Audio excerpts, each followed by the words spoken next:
আজ আমরা জানব মৃত্যুর সময়ের যেসব লক্ষণ মুমিনের জন্য সুসংবাদ। সব প্রাণীকেই মৃত্যুর স্বাদ নিতে হবে। কিয়ামতের দিন তাদের প্রতিদান পূর্ণ মাত্রায় দেওয়া হবে। সুতরাং যাকে জাহান্নাম থেকে দূরে রাখা হবে এবং জান্নাতে প্রবেশ করানো হবে তারাই সফল। আর দুনিয়ার জীবন ধোঁকা ছাড়া কিছুই নয়। সূরা আল ইমরান আয়াত নং 185। আল্লাহ তাআলা সফল ব্যক্তিকে জান্নাত দান করবেন, জাহান্নাম থেকে মুক্তি দিবেন। কিন্তু দুনিয়ার এ ধোঁকার জায়গায় কারা সফল? এমন কিছু লক্ষণ আছে যা মৃত্যুর মুহূর্তের অনেকেরই পরিলক্ষিত হয়। নবী সাল্লাল্লাহু আলাইহি ওয়াসাল্লাম সে বিষয়গুলো সুস্পষ্ট করে তুলে ধরেছেন। তা হলো, নাম্বার 1, কালেমা পড়া। মৃত্যুর মুহূর্তে শেষ কথা হবে কালেমা। রাসূল সাল্লাল্লাহু আলাইহি ওয়াসাল্লাম বলেছেন, যার শেষ কথা হবে লা ইলাহা ইল্লাল্লাহু মুহাম্মাদুর রাসূলুল্লাহ, সে জান্নাতে প্রবেশ করবে। নম্বর 2, বিন্দু বিন্দু ঘাম হওয়া। মৃত্যুর সময় কপালে বিন্দু বিন্দু ঘাম বের হওয়া। রাসূল সাল্লাল্লাহু আলাইহি ওয়াসাল্লাম বলেছেন, মুমিনের মৃত্যুতে কপালে ঘাম বের হয়। নম্বর 3, জুমার রাত দিন মৃত্যু হওয়া। বৃহস্পতিবার সন্ধ্যা থেকে জুমার দিন সূর্যাস্তের আগে মৃত্যু হওয়া। যে মুসলিম ব্যক্তি জুমার দিন বা রাতে মৃত্যুবরণ করে, আল্লাহ তাআলা তাকে কবরে বিপদ থেকে হেফাজত করেন। নম্বর 4, শহীদ হওয়া। ইসলামের জন্য জীবন দেওয়া, প্রকৃতপক্ষে শাহাদতের নিয়তে মৃত্যুবরণ করা।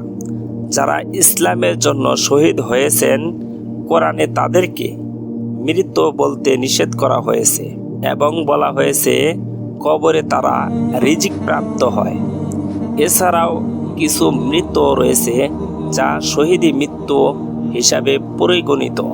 আল্লাহর পথে যুদ্ধে বিজয়ী গাজীর মৃত্যু, প্লেগ বা মহামারীতে আক্রান্ত হয়ে মৃত্যু, পেটের অসুখে আক্রান্ত ব্যক্তির মৃত্যু, পানিতে ডুবে মৃত্যু, প্রাচীর বা পাহাড় ধ্বংস স্তূপের নিচে পড়ে মৃত্যু, নারীদের সন্তান প্রসবকালীন সময়ের মৃত্যু, অগ্নিদগ্ধ হয়ে মৃত্যু, পারস্য দেশের ব্যথায় মৃত্যু, যক্ষা ও দুরাগ্য ব্যাধিতে মৃত্যু, সম্পদ জবরদখল থেকে রক্ষা করতে গিয়ে মৃত্যু, ইসলামী জীবন ব্যবস্থা বাস্তবায়ন করতে গিয়ে মৃত্যু, নিজের জীবন বাঁচাতে গিয়েও মৃত্যুও উত্তম মৃত্যুর লক্ষণ।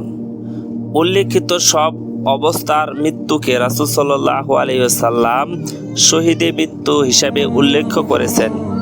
নম্বর 5, সীমান্ত পাহারায় মৃত্যু। দেশের সীমান্ত পাহারার কাজে নিয়োজিত ব্যক্তির মৃত্যুও উত্তম।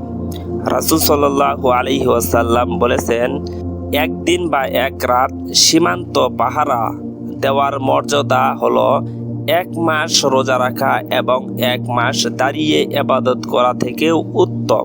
নম্বর 6, নেক কাজের উপর মৃত্যু। নেক আমল করার কালীন সময়ে মৃত্যুবরণ করা উত্তম লক্ষণ। তা হতে পারে মানুষের যে কোনো ভালো কাজ, অর্থাৎ মৃত্যুর আগ মুহূর্তে কালেমা তেলাওয়াত, রোজা পালন, দান সদকা করা, ন্যায় কথা বলা, ইবাদত বন্দেগীতে নিয়োজিত থাকা ইত্যাদি। নম্বর 7, অত্যাচারী কৃতক হত্যা। অন্যায়ভাবে কিংবা মিথ্যা দোষী সাব্যস্ত করে কিংবা জোরপূর্বক কাউকে অত্যাচার নির্যাতনে হত্যা করা হলে সে মৃত্যু উত্তম মৃত্যুর লক্ষণ। এমন মৃত্যুর উদাহরণ হলো হযরত হামজা ইবনে আব্দুল মুত্তালিব রাদিয়াল্লাহু তাআলা আনহুর মৃত্যু। তাকে মক্কার অত্যাচারী নেতারা যুদ্ধের ময়দানে হত্যা করেছিল। হত্যার পরও তার উপর নির্যাতন করেছিল। এটাও শহীদি মৃত্যু। সুতরাং মৃত্যুর আগে এসব লক্ষণ মানুষের জন্য উত্তম ও কল্যাণের। এসব মৃত্যুতে বান্দার জন্য রয়েছে পরকালীন জীবনে চূড়ান্ত সফলতা।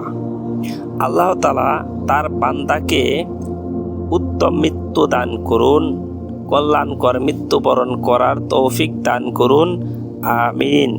আপনারা যদি এরকম ভিডিও আরও পেতে চান, আমাদের চ্যানেলটি সাবস্ক্রাইব করে পাশে থাকা বেল আইকনটি বাজিয়ে দিন। আসসালামু আলাইকুম ওয়া রাহমাতুল্লাহ।